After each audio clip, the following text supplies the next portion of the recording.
Kalau untuk Tapi mungkin dilihat dari kondisi tubuh. Kalau mungkin ada sakit GERD, mungkin tidak cocok ya Mbak ya. Diet seperti keto atau intermittent fasting. Cuma kalau dalam posisi yang normal, tidak ada sakit yang pokoknya sakit yang seperti itu, ya boleh untuk dicoba seperti itu. Oke, kita ke pertanyaan lagi ya. Ada pertanyaan yang masuk lagi di 369977 dari Mbak Dwi di Pelaju. Selamat pagi, menjelang siang Mbak Giska dan Mbak Dela mau nanya nih. Kalau orang Palembang kan paling berat soal sarapan ya. Karena sarapannya itu terkenal nasi uduk, lontong dan lain-lain, belum lagi kalau ditambah gorengan. Nah, kalau untuk sarapan yang baik itu ada saran nggak sih dari ahli gizi biar kondisi tubuh juga tetap terjaga prima dan terhindar dari yang namanya kanker? Silakan Mbak Giska. Jadi kalau di Palembang memang ya ketemunya nasi uduk, nasi kuning kayak gitu. Lontong ya. Ya lontong, itu nggak apa-apa dikonsumsi. Kayak nasi uduk itu kan ada nasinya, terus ada sumber lemaknya dari santan, kemudian ditambah dengan tempe, kemudian ada lalapan biasanya ya. Nah itu boleh dikonsumsi asalkan memang tercukupi kebutuhannya kayak gitu. Itu juga sebenarnya udah gizi seimbang Mbak, ada nasinya, ada proteinnya. Ya kalau bisa ditambah telur. Ya biasanya kan kalau porsi nasi uduk yang ini kita nambah telur biasanya kayak gitu. Nah kalau bisa ditambah telur. Nah ada sayurannya lalapan. Kemudian untuk sarapan sih boleh kita tambah buah atau skip buah dulu boleh kalau untuk sarapan. Kalau misalnya mie sama nasi itu gimana sih Mbak? Hasil dari penelitian karbo ketemu karbo itu? Sebenarnya jadi itu kan double karbo ya Mbak ya. Sedangkan di dalam satu porsi kayak mie instan itu tuh kan banyak ya kalorinya tuh kayak sama dengan nasi. Jadi kalau misalnya memang kita kan nggak nganjurkan memang untuk makan mie instan. Kita lebih menganjurkan kayak dari nasi kayak gitu ya Mbak ya. Tapi kalau di posisi-posisi tertentu yang terpaksa makan mie instan kayak gitu, jadi boleh di mix aja kayak gitu Mbak. Nasinya setengah porsi, mie-nya setengah porsi. Berarti boleh tapi ada caranya proporsinya. Jangan berarti nasinya satu porsi, maksudnya sepiring besar, terus mie-nya full ya. Tapi kalau mie misalnya kayak dicampur telur sama masih sayur-sayur, masih bisa diaminin nggak sih Mbak?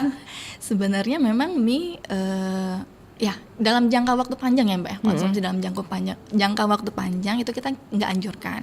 Tapi kalau memang sekali-sekali terus juga ditambah dengan sumber protein ya telur tadi ya Mbak ya, atau kita tambah sayuran misalnya sawi hijau, nah itu ya bisa lah dikonsumsi kayak gitu. Mbak Giska, ini ada pertanyaan masuk lagi ya di 0821792790 dari Mbak Fian yang ada di Bukit mau nanya nih. Selamat pagi Mbak Giska, mau nanya nih kalau makanan apa ya yang kayak antioksidan dan fitokimia yang sebaiknya rutin dikonsumsi. Terus kalau boleh tahu contoh menu harian yang mudah dibuat dan sehat dan ini nggak ribet, mohon penjelasannya dari Mbak Fian. Ya Mbak Fian, terima kasih pertanyaannya Mbak.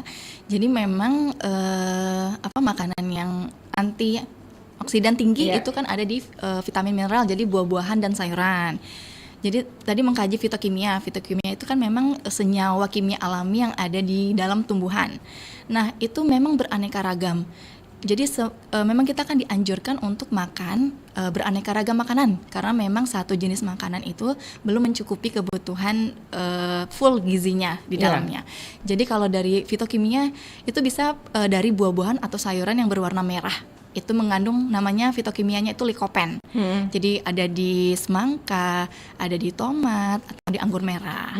Nah, jadi juga ada kayak di buah sayuran yang berwarna oranye. Itu juga seperti kayak wortel, jeruk itu tinggi antioksidannya. Juga kayak dari yang hijau-hijau itu bisa dari bayam, alpukat. Jadi sebenarnya semua jenis buah-buahan dan sayuran itu beda-beda kandungan fitokimianya, tapi memang tinggi antioksidan. Nah untuk menu harian yang mungkin bisa dibuat ya, yang sehat mudah sehat. Kalau dari segi sayur-sayuran atau kalau menu seimbangnya ya cukup nasi. Kemudian mungkin makanan kita pindang ya, iya pindang ikan. Jadi ya cukup bumbu blender dimasukin kayak ngerebus ya teknik pengolahannya jadi. Kemudian untuk sayuran ya sekedar tumisan, misalnya brokoli ditumis, dicampur toge, tumis sebentar kayak gitu. Nah itu udah bisa menjadi pilihan makanan yang sehat. Baik, itu tadi udah dikasih triks ya sama Mbak Giska Artetiva. Dan untuk Anda yang ingin bergabung bersama kami, boleh di line telepon kami di 0711369977 atau juga melalui line WhatsApp di 082179279090. Kita break sejenak ya Mbak Giska ya. Nanti bakal balik lagi ke ruang dengar Anda, jadi jangan kemana-mana, tetaplah bersama kami di Indonesia Sehat.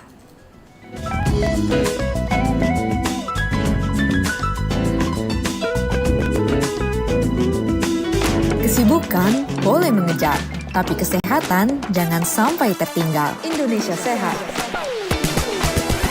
Indonesia Sehat hadir membawa informasi, solusi, dan inspirasi untuk hidup sehat di era modern.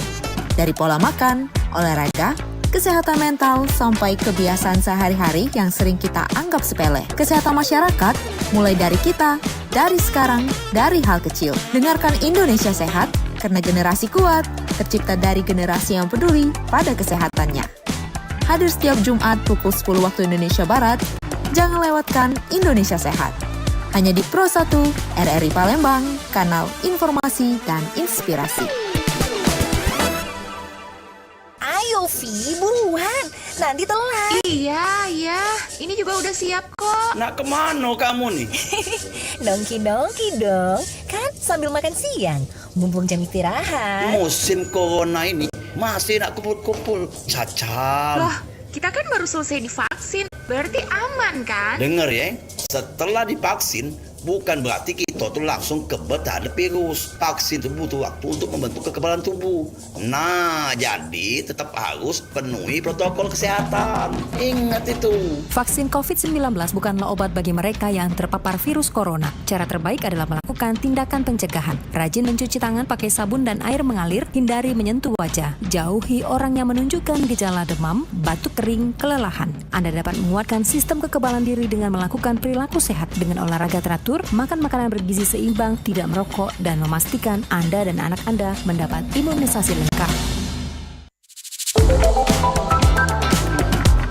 Masih bersama Anda, Indonesia Sehat.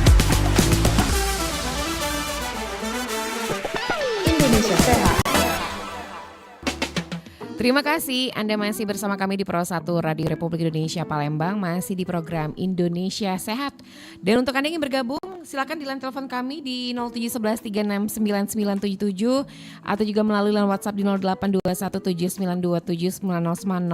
Untuk Anda yang ingin bertanya-tanya ya bersama nutrisionis kita, ada Mbak Giska Artetiva. Melalui line telepon boleh atau juga melalui line WhatsApp di 082179279090. Di live YouTube live YouTube juga boleh di Pro 1 RRI Palembang. Mbak Giska, kita ke pertanyaan selanjutnya dulu ya. Ada yang masuk di 082179279090. Selamat pagi, mau nanya, apakah penggunaan wadah plastik, nah ini seperti styrofoam atau pemanas microwave, beresiko? Bagaimana tips menyimpan dan memanaskan makanan yang aman agar kita terhindar dari kanker? Mengingat banyak sekali. Baik, sebelum kita lanjut, kita terima telepon dulu ya Mbak ya. Di 369977 Pro 1, selamat siang. Halo, selamat siang. Selamat siang, dengan siapa di mana ini? Dengan Ibu Nurlela di Pajo, Mbak. Bu Nurlela di Pajo, silakan Bu Nurlela. Ya, Mbak, kan sering ada anggapan kalau suplemen antioksidan itu yang dosis tinggi itu kan bagus ya. Tapi apakah kita tuh lebih baik konsumsi suplemen atau cukup dari buah dan sayuran asli aja, Mbak? Segitu aja? Iya, itu aja, Mbak. Baik, terima kasih Bu Nurlela yang ada di Palembang. Silakan Mbak Giska. Ya, terima kasih Bu Nurlela untuk pertanyaannya. Kalau kita bandingkan antara makanan yang alami ya Mbak ya, dibandingkan dengan suplemen, kita tetap anjurkan sumber dari alami, jadi dari buah-buahan, sayuran. Nah itu sudah ada antioksidannya, kemudian kita bisa dapatkan antioksidan yang bermacam-macam dari jenis yang tadi sudah mungkin saya jelaskan, berwarna-warni. Nah karena memang anjuran, maksudnya selain kita antioksidan suplemen itu juga kita dari buah dan sayuran utuh itu juga kita bisa dapatkan manfaat serat. Yang banyak sekarang mungkin konsumsinya kurang di Indonesia. Ya, sedikit tambahan mungkin rekomendasi asupan sayuran dan buah-buahan per hari kita itu 400 hingga 600 gram setiap harinya. Namun memang di Indonesia sendiri itu data terakhir hanya sekitar 230 sampai 280. Jadi minimal 400-nya aja itu belum terpenuhi.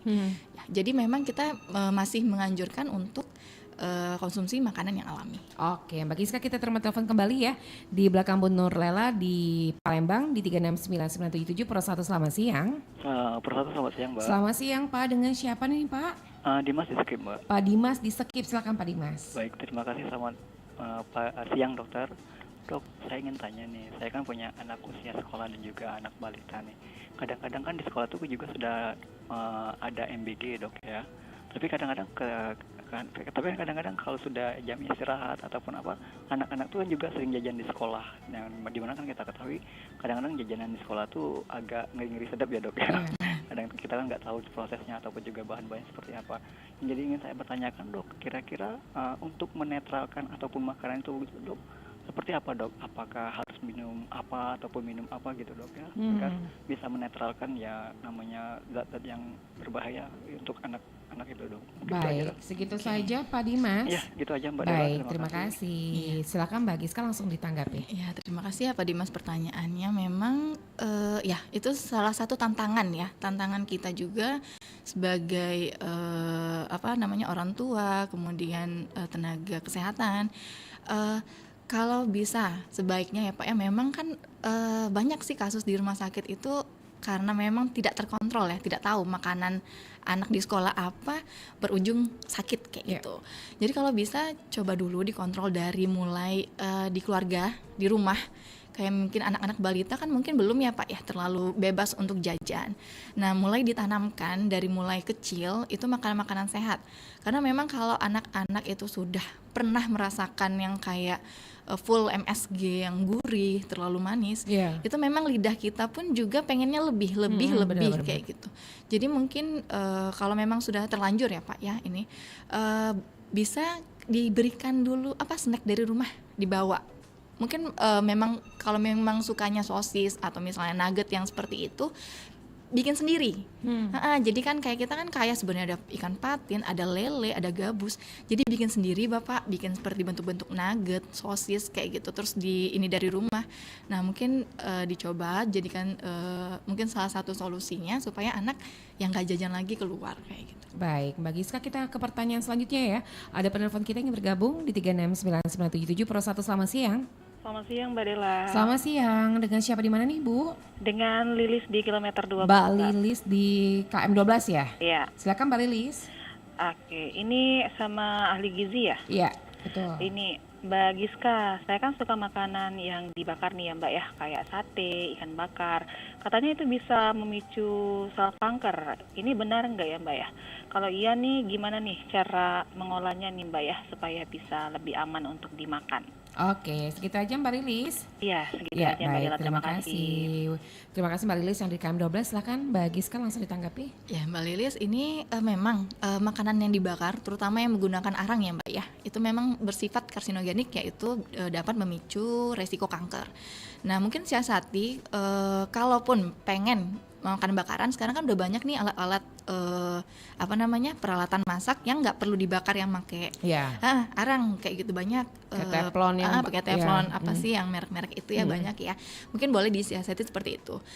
Untuk pengolahan yang kita anjurkan memang yang direbus, dikukus atau digoreng dengan menggunakan minyak atau suhu yang tidak terlalu panas. Kayak mungkin suhu kompor. Kalau kita lihat api kompor itu jangan sampai merah oren, jadi cukup sampai yang biru kayak gitu. Nah, kalau memang pengen banget makan sate dijual kayak gitu ya Mbak ya, mungkin pilih sate-sate yang jangan sampai hitam gosong gitu. Jadi mungkin kayak sate-sate Madura mungkin ya yang lebih kita temui banyak hitam-hitam ya. Tapi memang lebih semakin hitam semakin garing semakin Enak enak, ya? memang. Itu memang tantangannya juga. Jadi mungkin pilih sate-sate yang mungkin sate Padang kali ya. Ada kayak itu kan udah direbus dulu sebelumnya. Atau taichan ya? Taichan boleh kayak gitu Mbak. Oke, nah tadi ada pertanyaan di WhatsApp tadi tentang mengenai wadah plastik, styrofoam atau pemanas mikro beresiko. Nanti ya kita cut dulu, kita terima telepon dulu ya di 36997. Pro 1 selamat siang. Selamat siang Mbak Delawawi. Selamat siang Pak Zakaria di Kenten, silakan Pak. Iya, dengan Mbak Giska, iya. Ya, ini Mbak Giska mau tanya masalah makanan ini ya, yang ini faktorin semua kita ya, risiko semua. Yang saya mau tanya begini ya Mbak ya, bagaimana cara mensiasati kan makan mie instan itu kan bisa juga memicu risiko kanker gitu ya. Bagaimana kita mengimbanginya? Maksudnya mungkin diimbangi dengan makan antioksidan atau memang dibatasi dalam penggunaannya. Misalnya saya juga masih makan mie itu tapi ya nggak terlalu sering, tapi 2-3 kali dalam seminggu.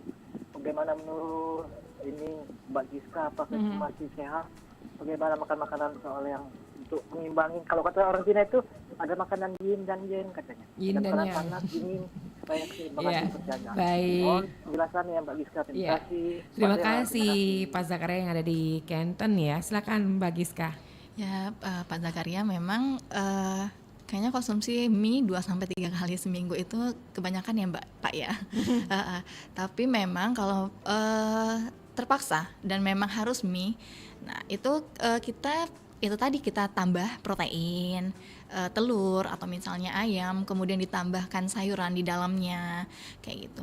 Kalau bisa bumbu yang digunakan di mie instan itu nggak usah digunakan bumbunya, jadi bikin sendiri. Numis sendiri ya? Numis sendiri kayak bawang merah, bawang putih, cabai, itu juga enak kok. Iya benar.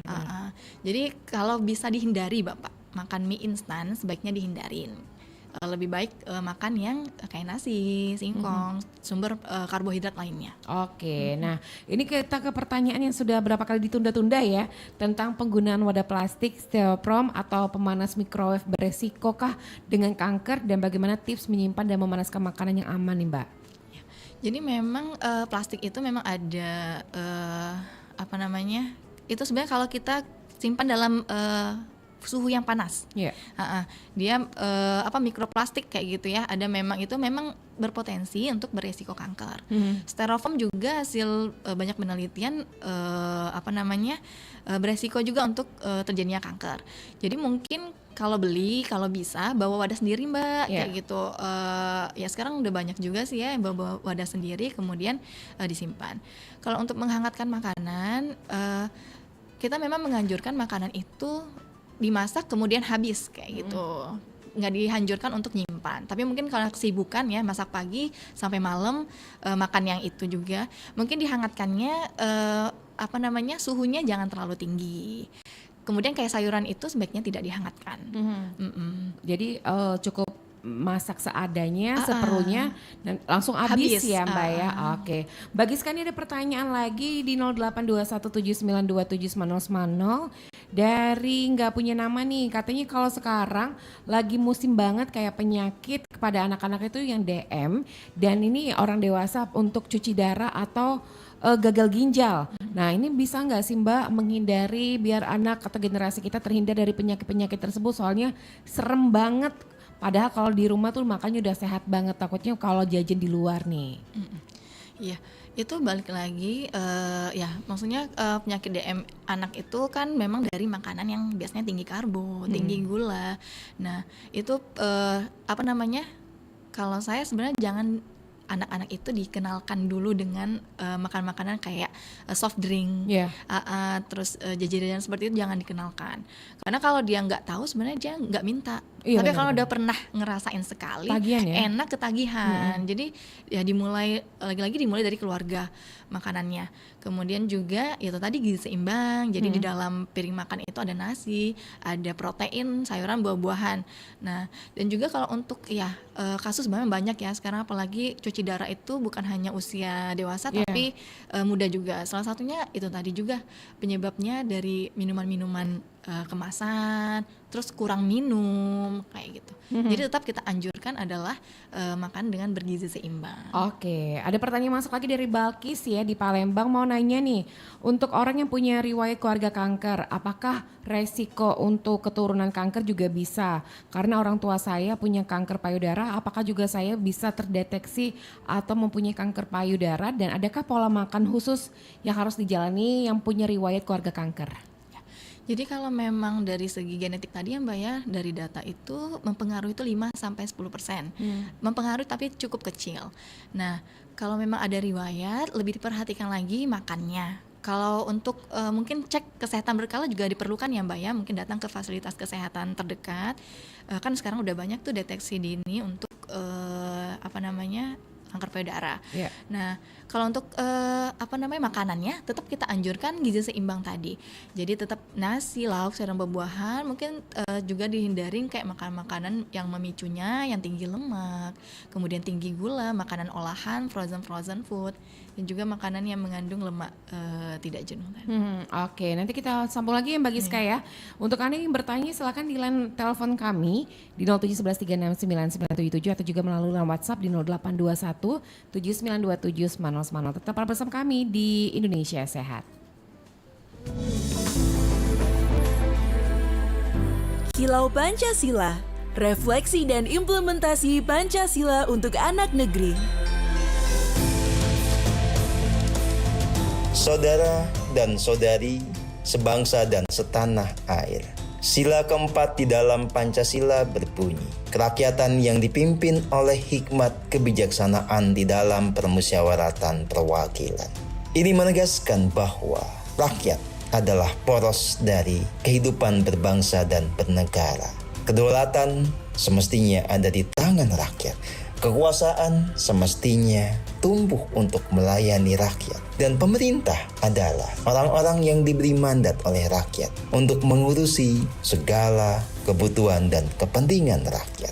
Maka sudah sewajarnya jika kita kembali kepada prinsip Pancasila. Siapapun yang menjadi bagian dari pemerintahan, terlebih para pejabatnya, harus menempatkan rakyat sebagai pihak yang dilayani, diayomi, dilindungi. Misalnya, dalam kasus hutan adat, rakyat yang ada di kawasan hutan adat mesti dilindungi untuk bisa mendapatkan kesejahteraan, bisa hidup dengan hutan adat itu sebagaimana yang telah mereka jalani lewat tradisi puluhan bahkan ratusan tahun.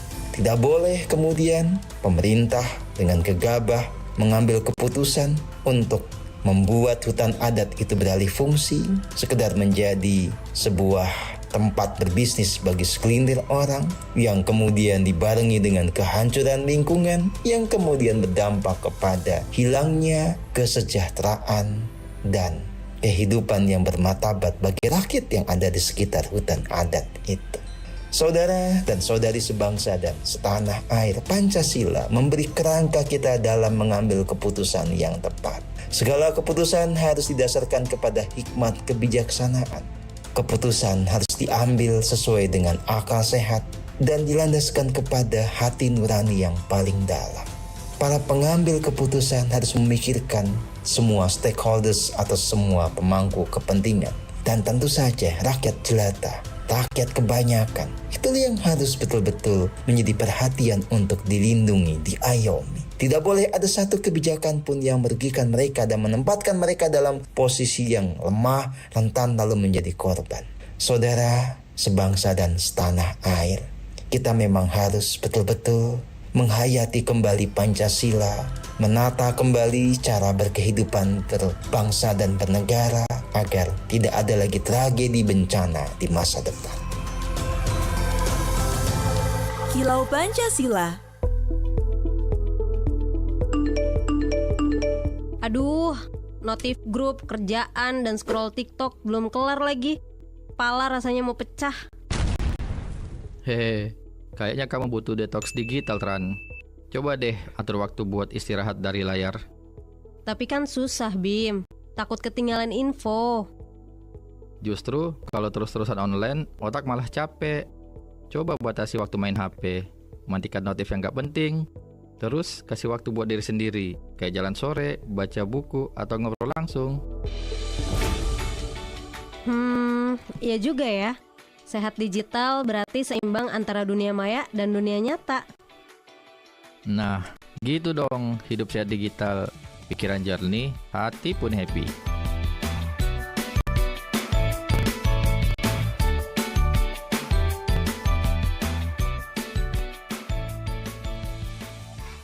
Kesibukan boleh mengejar, tapi kesehatan jangan sampai tertinggal. Indonesia Sehat. Indonesia Sehat hadir membawa informasi, solusi, dan inspirasi untuk hidup sehat di era modern. Dari pola makan, olahraga, kesehatan mental, sampai kebiasaan sehari-hari yang sering kita anggap sepele. Kesehatan masyarakat mulai dari kita, dari sekarang, dari hal kecil. Dengarkan Indonesia Sehat, karena generasi kuat tercipta dari generasi yang peduli pada kesehatannya. Hadir setiap Jumat pukul 10 waktu Indonesia Barat, jangan lewatkan Indonesia Sehat. Hanya di Pro 1 RRI Palembang, kanal informasi dan inspirasi. Terima kasih Anda masih bersama kami di program Indonesia Sehat, masih bersama Mbak Giska Artetita ya, merupakan nutrisionis ahli pertama dari Rumah Sakit Umum Muhammad Husin Palembang ya. Dan kita ke pertanyaan selanjutnya Mbak Giska, ada yang sudah masuk di 0821792790 dari Mbak Retno di Palembang. Assalamualaikum warahmatullahi wabarakatuh. Izin bertanya, ada teman saya yang suka banget makan seblak. Nah ini diponis terkena kanker usus atau kanker apa nggak tahu, yang jelas katanya kanker. Kira-kira hubungan antara seblak sama kanker itu ada kaitannya juga nggak sih Mbak? Jadi takut karena saya suka sekali makan seblak yang levelnya bisa dikatakan cukup pedas. Nah dari Mbak Retno yang ada di Palembang, silakan Mbak. Jadi memang makan seblak itu kan isinya frozen food ya. Oh iya. Nah, isinya frozen food, terus ya tadi pedas, tidak ada sayuran, buah-buahan yang menjadi sumber antioksidan. Jadi memang kalau dimakan secara jangka panjang ya bisa tadi menyebabkan resiko kanker. Jadi memang kalau makan seblak mungkin sekali ya pengen ya yang penting nyoba yang viral, nah itu mungkin masih boleh. Tapi kalau dimakan berkepanjangan itu kita memang tidak anjurkan karena resikonya bisa ke kanker. Karena isinya tadi sebenarnya karena tidak seimbang tadi, cuman ada frozen food, kuah pedes, ya paling banter itu sayurannya yang jamur enoki bener. Kayak gitu. Sawi kalau nggak ya? Sawi. Dan itu jarang, maksudnya kan pilihan ya Mbak ya, kalau mau pakai enggak kayak bener, gitu. Bener. Ya paling kita lebih milihnya yang otak-otaknya kayak gitu, dimsumnya yang itu. Nah memang kalau dimakan berkepanjangan kayak setiap malam beli ya itu bisa meningkatkan resikonya ke kanker. Tapi kenapa sih Mbak kalau di Indonesia terkhususnya kayak makanan yang seblak tadi ya, atau makanan-makanan enak itu banyak malah banyak menimbulkan yang namanya resiko kanker? Iya, resiko kanker ini sebenarnya multifaktorial Mbak ya, bukan hanya makanan, tapi juga ada tadi lingkungan. Jadi kayak asap rokok. Oh asap rokok juga bisa? Iya bisa, minum-minuman beralkohol kayak gitu. Dan juga lingkungan yang gak sehat kayak gitu ya Mbak ya. Pola hidup, jarang aktivitas fisik kaum mageran kayak gitu ya Mbak ya. Udah PW kayak gitu kan. Nah memang kalau dari Kementerian Kesehatan juga udah ada mengeluarkan namanya cerdik singkatannya Mbak. Jadi C-nya itu cek kesehatan secara berkala, E-nya enyahkan asap rokok, kemudian R-nya rajin aktivitas fisik, olahraga minimal 30 menit setiap hari, kemudian ada diet dengan gizi seimbang, I-nya istirahat yang cukup, kemudian K-nya itu kelola stres. Jadi sebenarnya multifaktorial. Banyak penyebabnya ya, bukan hanya dari makanan saja. Nah kalau untuk perbaikan gizi seimbang sendiri, usia yang paling baik atau masih bisa diperbaiki ya untuk gizinya itu pada saat kapan sih Mbak Giska? Kalau untuk memulainya itu dari MPASI Mbak, 6 bulan anak pertama MPASI. Jadi kan memang sudah ada kandungannya itu nasi, sudah kita kasih menu lengkap ya Mbak ya, nasi, sayur, snacknya buah-buahan. Jadi kalau memperkenalkannya sudah bisa memperkenalkan dari mulai MPASI. Nah kalau untuk maksudnya itu kayak memulainya ya bisa dimulai kapan saja. Kapan saja? Iya. mulai dari sekarang kalau memang mungkin makanan sebelumnya belum nih gizi seimbang, bisa dimulai hari ini untuk mengurangi resiko-resiko ke depannya.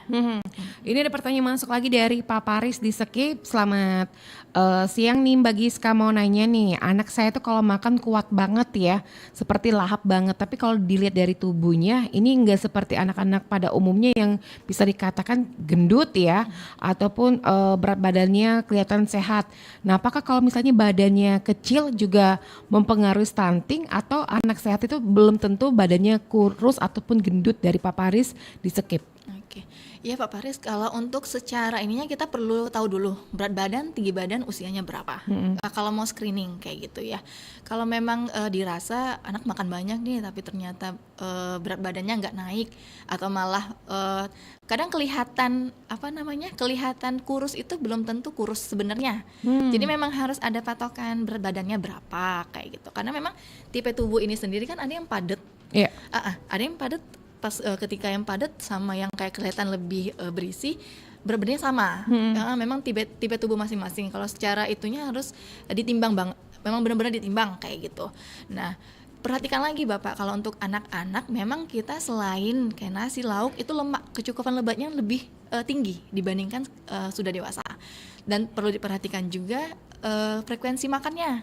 Kadang makan utamanya memang banyak, tapi dia nge-skip snack. Nah, kebanyakan anak-anak yang nge-skip snack kayak gitu. Jadi perlu lagi kita kaji ulang, maksudnya anak Bapak yang mana kayak gitu. Jangan-jangan memang ternyata kebutuhan hariannya itu belum tercukupi kayak gitu. Baik, Mbak Giska, kita terima telepon kembali ya. Ada pendengar kita yang bergabung. Pro 1, selamat siang. Selamat siang Pak Dela. Selamat siang, dengan siapa di mana nih Pak? Dengan Peri Pak di kilometer 8 Pak. Di mana Pak Peri? Kilometer 8. KM 8, silakan Pak Peri. Ini selamat siang Mbak Giska ya. Iya. Selamat siang Mbak Giska. Ini Mbak Giska mau tanya, ini orang tua saya tuh kayak divonis ya kanker prostat Pak Ustaz. Ini Mbak Giska ya. Ya dia hobi makan-makan yang bersoda, minum-minum yang bersoda, dan makan-makan yang baunya menyengat kayak jengkol, pete atau yang lain-lainnya Mbak ya. Nah, apakah itu bisa menyebabkan kita kanker prostat itu Mbak Giska? Baik, Mbak Giska, iya, terima Mbak Dela, kasih. Assalamualaikum. Oke, ini kanker prostat ya, silakan Mbak Giska. Ya, terima kasih ya Pak Ferry.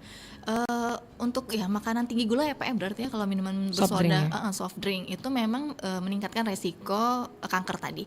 Tapi mungkin lagi apakah bapaknya ada merokok, terus kemudian faktor-faktor lingkungan lainnya, itu perlu diperhatikan. Cuma memang kalau memang sudah terkena kanker prostat, sebaiknya yang makanan-makanan yang kebiasaan makan yang tidak sehat itu perlu dihindari untuk sekarang. Jadi kalau untuk kanker sendiri itu kita TKTP nama dietnya ya Mbak ya. Itu tinggi kalori, tinggi protein. Jadi kita lebih menganjurkan makanan yang alami, yang sehat, cukup air putih kayak gitu. Jadi dihindarin soft drink, kemudian makan makanan yang mungkin pemicu kanker lainnya kayak gitu. Kalau kaitannya dengan yang seperti jengkol, pete itu? Kalau jengkol, pete itu secara ini aman ya. Kalau untuk kanker belum ada ininya. Cuman kalau jengkol itu lebih ke zat kapur ya Mbak. Ya kebanyakan lebih ke situ, zat kapur, jadi penumpukan bisa ke batu ginjal kayak gitu kalau kurang minum. Kalau kurang minum ya.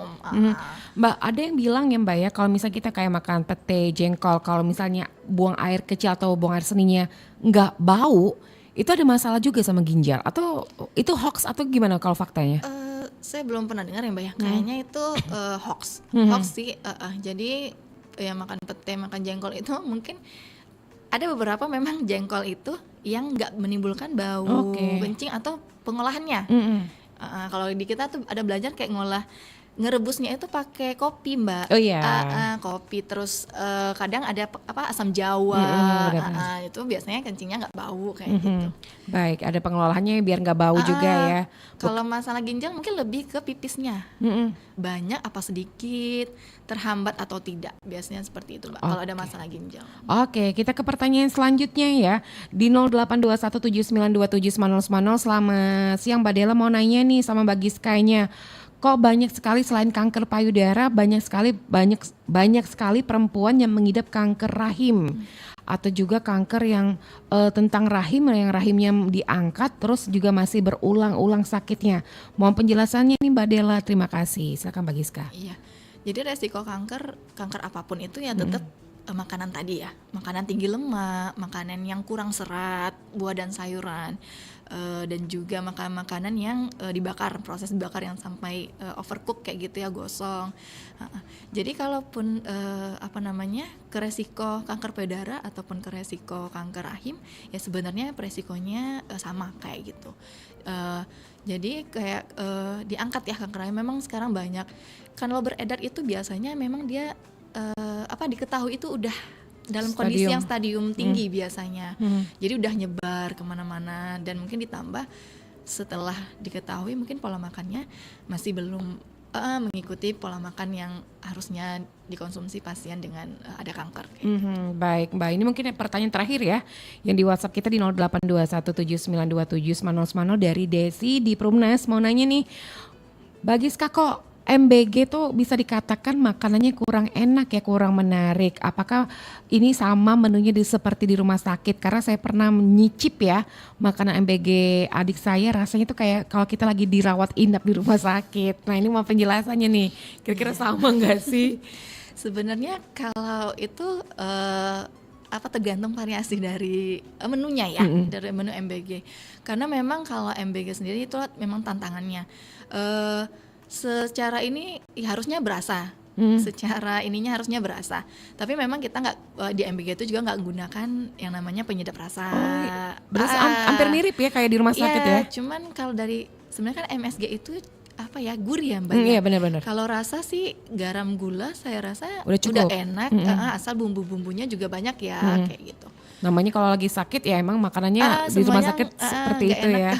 Baik. Sebenarnya kalau makan rumah sakit banyak sih pasien itu nggak enak menurut pasiennya Mbak, tapi dimakan keluarga enak. Iya bener ya, karena lagi pola sakit ya. Kayak udah psikolog juga kali Mbak ya, makan ini kayaknya nggak enak nih sakit kayak gitu. Padahal pas keluarganya makan enak-enak aja ya. Habis.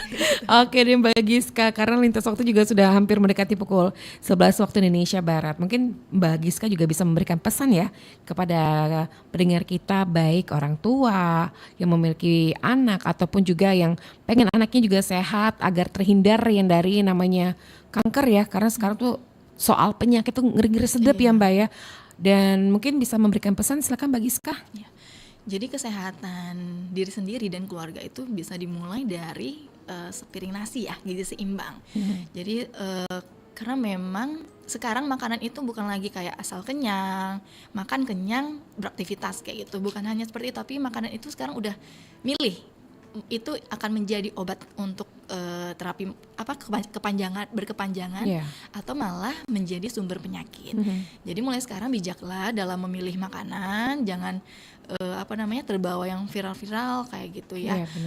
Jadi mulailah tamengi diri sendiri dengan makan gizi seimbang dari mulai anak yang baru MPASI sampai ke mungkin udah lansia. Jadi memang kalau sebelumnya belum makan yang bergizi seimbang, boleh kita mulai dari sekarang, mulai hari ini, mulai detik ini, karena tidak ada yang tidak terlambat. Iya. Atau mungkin kalau yang sudah terkena, lebih diperbaiki pola makannya, sesuaikan dengan diet dan jangan lagi diulangi makan makanan yang mungkin tidak sehat. Lebih baik mencegah ya Mbak ya. Lebih baik mencegah daripada mengobati. Betul. Mbak Giska, terima kasih banyak waktunya bersama Persatu untuk pagi hari ini. Nanti di lain waktu kesempatan kita juga bisa berbicara tentang kesehatan lainnya Mbak Giska ya. Selamat siang Mbak Giska, selamat beraktivitas kembali. Assalamualaikum warahmatullahi wabarakatuh. Waalaikumsalam. Terima kasih Mbak Dela. Baik, terima kasih Mbak Giska Artetiva SGZ. Ini nutrisionis ahli pertama dari instalasi gizi Rumah Sakit Muhammad Husin Palembang ya. Untuk Anda yang belum sempat mendengarkan siaran kami mengenai gizi seimbang, lindungi diri dari kanker, silakan ke YouTube channel kami Pro1 RRI Palembang. Dan tepat pukul 11 waktu Indonesia Barat, kita akan bergabung ke program 3 untuk mengikuti dinamika olahraga. Tetap bersama kami. Baru saja Anda dengarkan Indonesia Sehat. Indonesia Sehat, saatnya bergerak bersama. Sehat untuk semua, maju untuk bangsa. Kesibukan boleh mengejar